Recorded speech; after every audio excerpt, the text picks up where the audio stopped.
It is December 15th, 2025, and 189 years ago today, a fire occurred at a building on F Street Ridge in Washington, D.C. called Blodgett's Hotel. Fire was a common risk in the 19th century, but this particular fire was something of a surprise because the building had been given special protection to prevent just such a disaster. And disaster it was, because despite its name, Blodgett's Hotel was not a hotel at all, but a federal building housing the United States Patent Office. The entire record of the nation's attempt to spur innovation through patent protection, some of the earliest and most important inventions in our nation's history, burned to cinders. History lost that experts even today are still trying to recover. The grand building, called the Blodgett's Hotel, was the brainchild of one Samuel Blodgett, Jr. Blodgett was a New Englander. His father was an early American industrialist who had founded the town of Manchester, New Hampshire. Blodgett had been a captain in the New Hampshire militia and had served on General Washington's staff. After the war, he had become very wealthy, by some accounts in the East India trade, although he was also involved in at least two tontines, schemes where investors pool money, helping to found the Union Bank in Boston and the Insurance Company of North America in Philadelphia. An amateur architect, Blodgett became involved in the development of the new U.S. Capitol, in 1793 being appointed the superintendent of buildings. He submitted a proposal for the design of the U.S. Capitol building, although it was not selected, and his architectural drawing of the White House is one of the earliest drawings we have of the president's mansion. He advocated for the creation of a national university as well as a monument to George Washington. And he had a novel plan to fund the ambitious federal buildings the nation was planning. He supported the idea of a national lottery.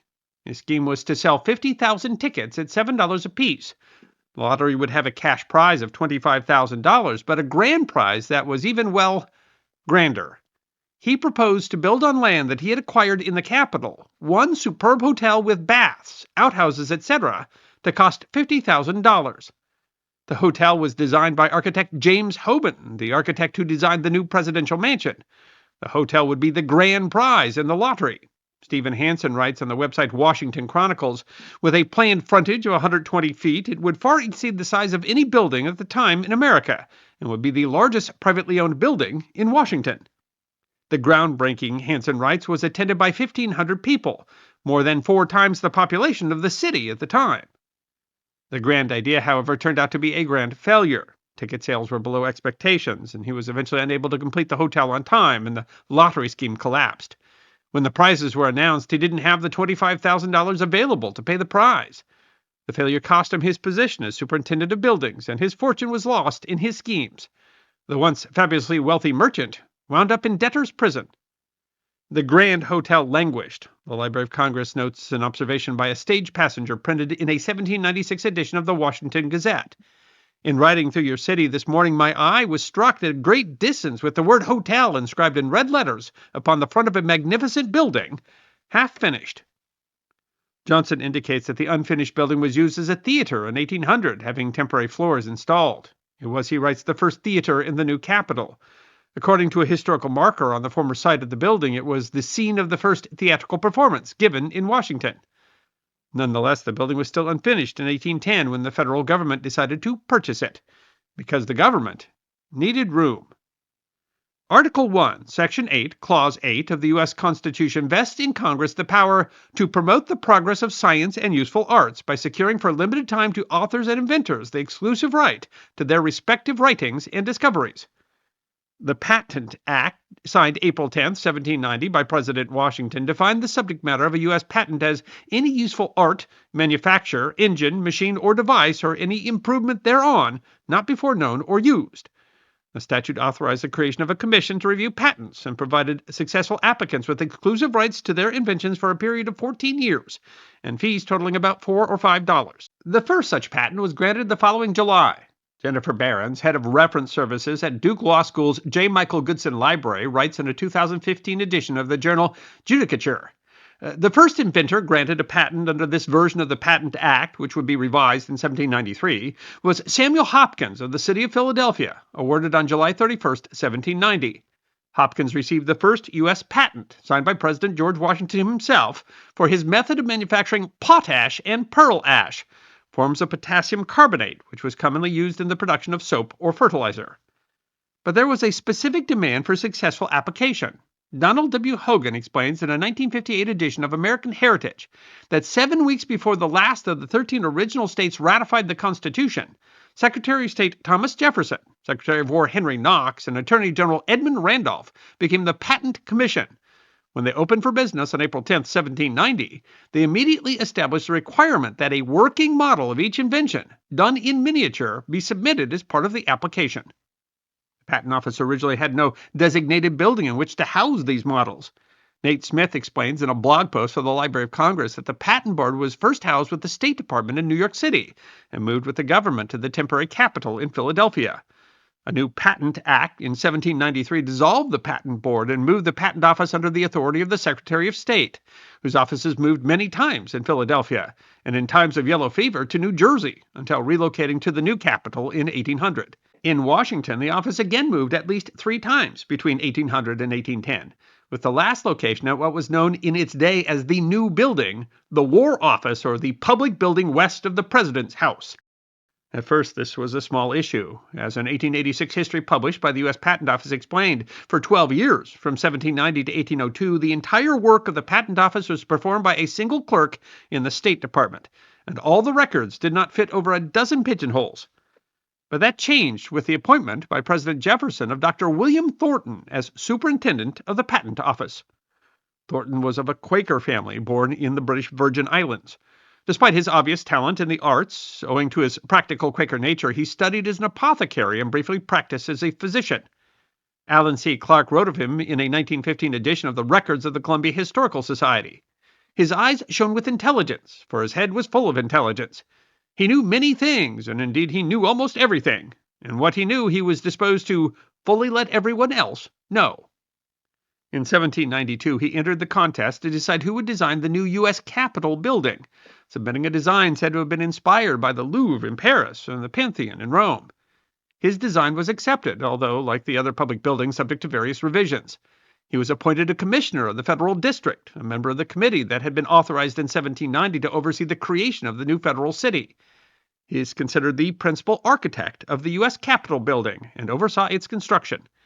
When the commission was dissolved in 1802, Jefferson appointed him superintendent of the Patent Office, an office that he would lead for the next 26 years, and which he transformed. And the office was quickly outgrowing its space.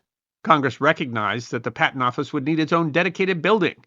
The 1886 history explains the rapidity of growth of the Patent Office and the interest that was taken by the country in its progress is illustrated by the fact that on April 28, 1810, Congress passed an act authorizing the President to erect or procure by purchase a building suitable for the accommodation of the General Post Office and the Keeper of the Patents. In such situation, and finished in such manner as the interest of the United States and the safety and convenience of these respective officers, respectively, in the arrangement of the models in the Patent Office should, in his opinion, require. The property thus procured was the Blodgett's Hotel.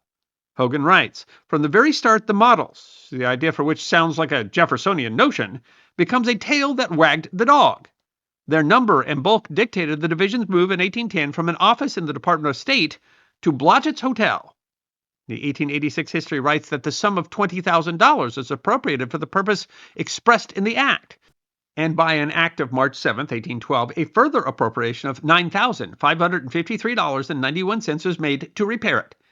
The Patent Office was housed in 2 large and 2 small rooms in the west wing of the second floor, while the General Post Office occupied the first floor of the building and the City Post Office was located in the basement. It was a magnificent building, described in the period by Mr. D.B. Warden. The Patent Office, designed by James Hoban, is 3 stories high, 120 feet by 60 feet, and is ornamented with a pediment and 6 Ionic pilasters. From the eminence in the shape of a tortoiseshell on which it stands, the richly wooded hills rise on every side, and form a scenery unequaled in beauty in America. But the office was popular for more reasons than the view. Hogan writes, Blodgett's Hotel, which had originally housed the United States Theater, the first in Washington, regained and even surpassed its earlier fame as a point of interest for travelers to the capital. Foreign visitors were shown the models as a proud demonstration of American inventiveness, and on Sundays it became a local custom to stroll through the rooms and see what was new. Exactly what models were they viewing? It's hard to tell. Patents were originally numbered, and Hogan writes, even though the models were the focal point of interest in the Patent Office, no record of their kind or number appears to have been made. Still, their value was recognized, and at one particular moment, in a fortunate and unexpected way. In August of 1814, the U.S. was at war, and a British force had defeated the Americans near the town of Bladensburg, Maryland. Some 4,200 British soldiers and Marines came to the capital intent on destroying the seat of the U.S. government. On August 24th, they sacked and burned the U.S. Capitol building, including the 3,000-volume Library of Congress. They sacked and burned the White House after eating the president's dinner. The next day, they tore down the office of the newspaper The National Intelligencer, the Treasury Building, the Department of War. But when they came to the Patent Office, they had to face Dr. William Thornton. There are various accounts of what the good doctor did to persuade the redcoats sent to pursue their vindictive vandalism. Hogan writes that Thornton stood aghast by a window in Georgetown watching the Capitol, of which he was the chief designer, go up in flames. But the next morning, when he learned that the Patent Office too was threatened with fire, he mounted a horse and dashed back into the city, one of the first Americans to return. Some accounts say he convinced the British officer in charge, Colonel Jones, that the patent models were private property. Others say he personally stood in front of a cannon, daring them to shoot. By Thornton's own account, Hogan writes that he told the officer, the building, which contained hundreds of models of the arts, would be as barbarous as formerly to burn the Alexandrian Library, for which the Turks have since been condemned by all enlightened nations. In any case, Smith walked away. Blodgett's Hotel was the only significant federal building in the capital that was neither looted nor burned. When Congress again met to deal with the difficult question of whether to rebuild the Capitol or move the government back to Philadelphia, they met in the Patent Building. Congress decided to rebuild, and the Patent Office collection continued to grow. But what was in the collection? Well, it's not clear. Patents were not yet numbered as they are today. Duplicate records might have been kept by the inventors receiving the patents, but not by the office. Hogan writes that no record of their kind or number appears to have been made until January 21st, 1823, when for no apparent reason the clerk at least attempted a listing. The 1886 history writes that the 1823 record was not complete, but only attempted to count the most significant cases. The count listed 1,819 patent models in the collection. Congress seemed to have known that there was a risk, that all their eggs were in one basket, so to speak, as an 1822 record of public buildings states that in 1820 Congress authorized the covering of the building with a slate roof and the purchase of a fire engine for its protection against fire. All for naught. The New York General of Commerce reported that on December 10, 1836, the alarm was given by the watchman at the city post office at 3:30 a.m. The firehouse and engine were nearby, but in the years since 1820, the volunteer department seems to have grown complacent, and the equipment left to rot. The journal writes, the engines were brought tardily to the spot, and in bad order, but even then there was no water by which they could be supplied. It may not have made a difference, as the paper notes, considering the extreme combustibility of the edifice itself, the interior of which is entirely wood, and all of its contents from cellar to garret. It is doubtful whether any effort of those whose power I present, even if aided by a good supply of water, the fire would have been subdued. The wind, the paper reports, was blowing very lightly from the northwest, and the flames made a progress so rapid as to defy the efforts of a fire department more efficient than ours. The superintendent, Henry Ellsworth, made an effort to reach the patent office and secure the department archives, but failed. He soon found himself suffocated with the smoke, and in fact was drawn out, almost fainting. The building that had survived when all the others had burned met its own fate 22 years later. The paper lamented, "The Patent Office is extinct. All its books, papers, drawings, and models are utterly stricken out of existence. Not a scrap, save a few cinders, remains of them." It is unclear exactly what all was lost. The office history notes, in the 46 years from 1790 to 1838, there were granted by the Patent Office 11,348 patents. And though included in this number were some of the most important inventions of the age, a large number, on account of lack of novelty or usefulness, were valueless. Among those thought to be lost was a grand irony, an 1801 patent by Philadelphia hydraulic engineer Frederick Graff for the fire hydrant. While there was an initial suggestion of the possibility of arson, a so-called incendiary, the suggestion was dismissed after investigation. The likely cause of the fire was live embers from disposed stove ashes, which set fire to storage firewood in the basement.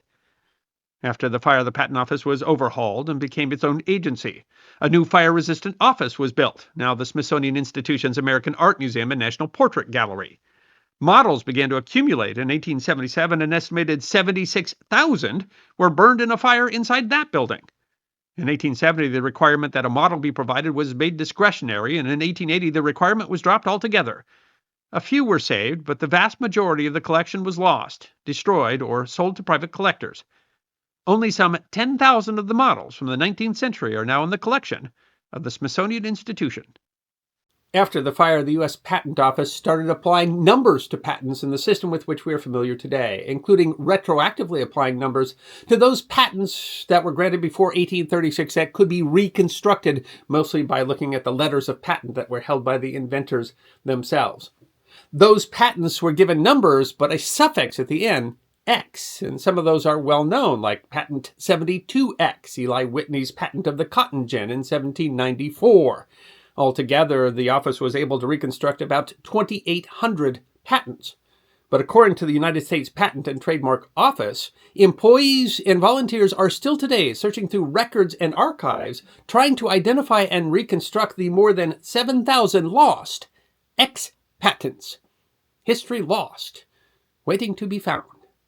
I hope you enjoyed watching this episode of The History Guy, and if you did, please feel free to like and subscribe and share The History Guy with your friends. And if you also believe that history deserves to be remembered, then you can support The History Guy as a member on YouTube, a supporter on our community at Locals, or as a patron on Patreon. You can also check out our great merchandise shop or book a special message from The History Guy on Cameo.